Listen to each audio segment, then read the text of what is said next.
everybody. This is my 2-day video. You're not going to watch it 2 days, you'll just watch it for a few minutes. But this brisket does take 2 days to make, and I'll show you why.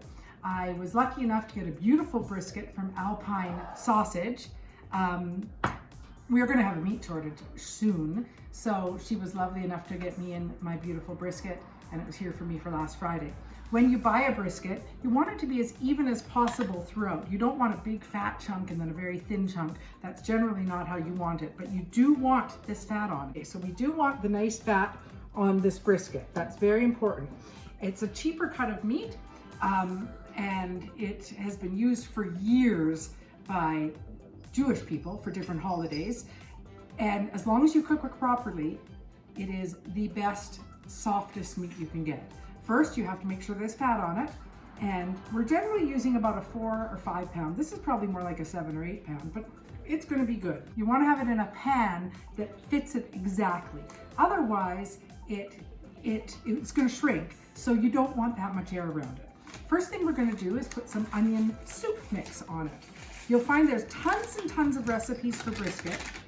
I was even stopped by a butcher who said, "Can you please tell me how I possibly make this and make it taste good?" Very few people know how to make a good brisket. So I'm just going to rub that around. I did rinse off my brisket before I put it in this pan. So we're going to put it all over. Then we want, now in my recipe, which I will post at the end, it's going to tell you to put a tablespoon of basil, 2 teaspoons of thyme. It's going to tell you to put 4 cloves of garlic. Once again, my green stuff. So I'm not going to do any of that. I'm just going to put a bunch of my green stuff in. And with this lockup, I am supposed to be putting orange marmalade in here and some orange zest. I did not have orange marmalade and I did not go to the store today, but I did have some of my homemade apple jelly. And because I also need orange zest, I cut up pieces of oranges, and that will be just fine. I have a funny story about orange zest. My cousin Dorothy and I, when we were younger in Vancouver, decided we were going to bake, and we were going to bake special cookies that had orange zest in them. Neither one of us had an orange zester, so Dorothy very wisely thought if she just chopped it in little tiny pieces, that would work perfectly for our cookie dough. It was actually like eating little tiny toenails in our pastry, so don't do that. In this it won't matter because we're picking it out anyway. So that's like my marmalade. So you'll see we're going to use 1/3 of a cup of orange marmalade normally. We're going to use 2 teaspoons of white sugar. We're going to use 2 tablespoons of plain flour and about a 1/4 teaspoon of pepper. I like it nice and peppery. And here's the interesting part. I put 1.5 cups of wine. Now I like to use our kosher sweet wine. Any burgundy wine will be fine for you. If you don't have wine on hand or you don't want to use wine in it, the other thing you can use is Coke or root beer. That works perfectly fine. Right here I have a mixture of the two actually. So this is the wine and the Coke and a 1/4 cup of water. And it's just going to get all through, and then I'm going to actually rub it in, make sure this all rubs in, and then I'm going to cover it completely with tin foil. The trick is, unless you have a steam oven like I do at my work, the trick is you don't want any air to get to this unless you're using a steam oven. So what you really want is to make sure it's completely sealed with tin foil, totally sealed, so no air can get in. This is going to cook in a preheated 300-degree oven for 4 hours. So what that normally comes to is about half an hour for 3/4 of a pound, I think it is, but 4 or 5 pounds, 4 hours is good. I will check it part way to make sure it's not drying out. If I need to, I will add a little more water, a little more sauce. And I'm going to cover this completely. Yes, it looks like it's spilling over here, but very shortly in the cooking, it's all going to shrink. So that won't matter. So I'm just going to continue rubbing it in. This sauce will be delicious. And I will come back tomorrow because after it cooks for 4 hours, I let it cool completely. And there's a very special way to actually cut brisket, and then I'm squeezing these oranges, by the way, and then instead of using the orange zest, we're going to use these orange pieces because I don't have my cousin Dorothy here to chop it up into little fingernails for me. So here we go. It's going to go in the oven. It's going to be completely covered, and I will come back and you will see it cooked. Hi everyone, it's the next day, and I've decided from now on when I do my classes at work, I'm not going to wear pants because it seems to be working for me now. I'm kidding, I'm wearing pants. So the next day, this cooked for 4 hours, like I said, at 300, and now I put it in the fridge overnight. So it's nice and cold. So I haven't even opened it myself yet, so we'll all see together what it looks like. So you'll see it shrunk a lot, and this white stuff is the fat that now I'll be able to take off of it.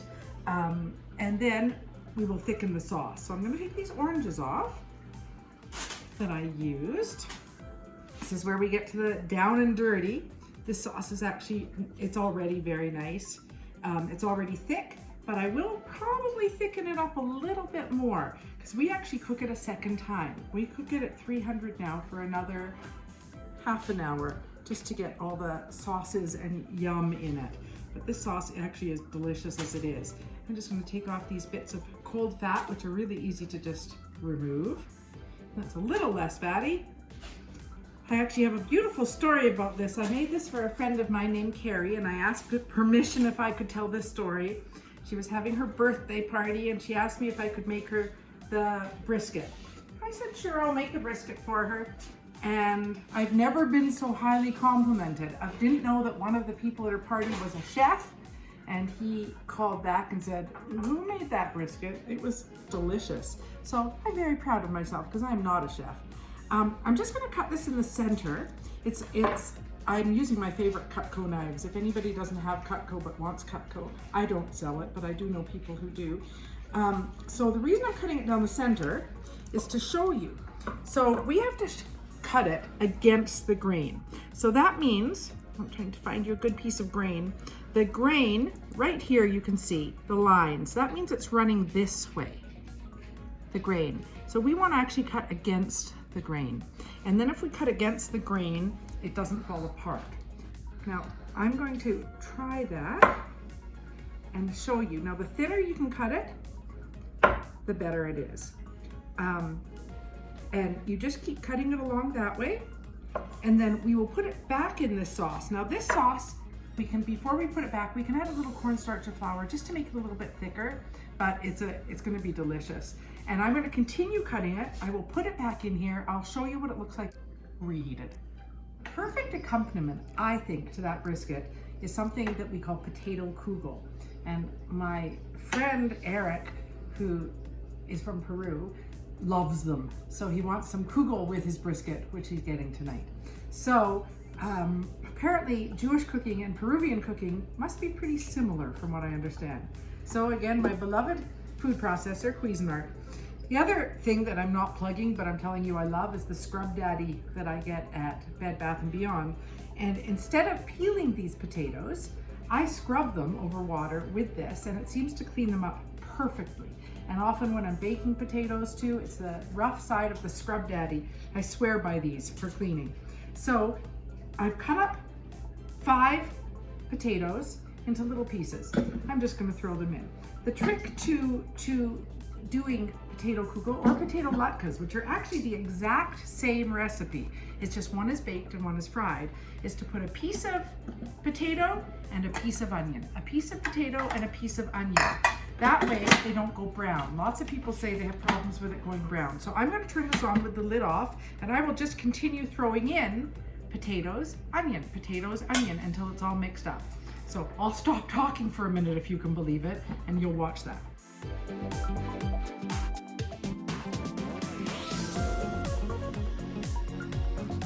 Okay, so here's all the potatoes and the onion mixed up. So it was 1 onion to 5 or 6 potatoes, depending on the size. And you just make them look like, actually it looks like cream of wheat.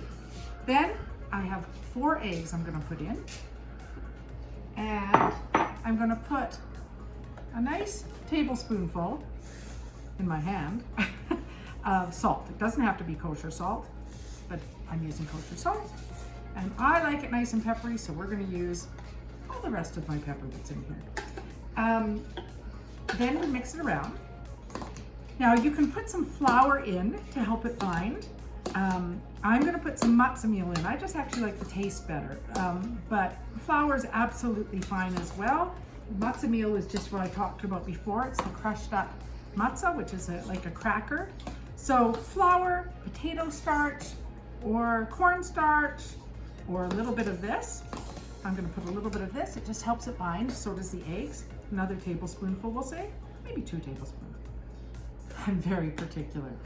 A shout out to my my best customer. One of my best customers is Laurel and Courtney, who is an engineer who I drive crazy by not measuring things and just say a little bit of this, a little bit of that.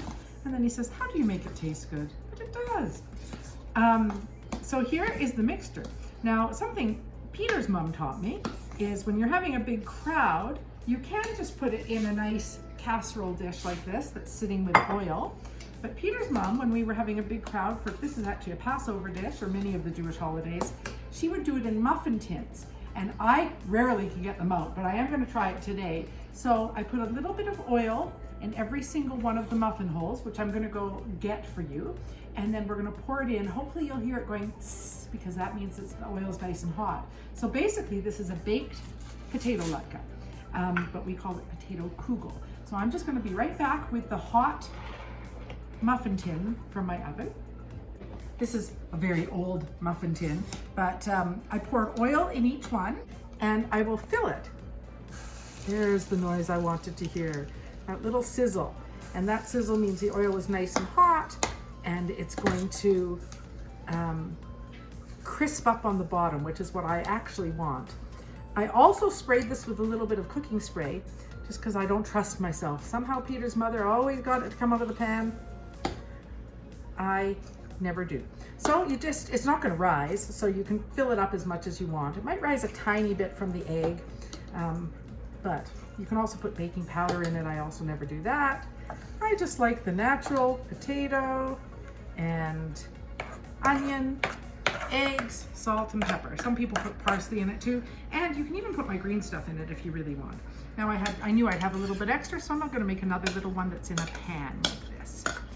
And that will be delicious. Now that oil will come around to the top and it will also brown it on the top. So we're gonna bake this at about 350 in a casserole that's 9 by 13. We do it for about an hour.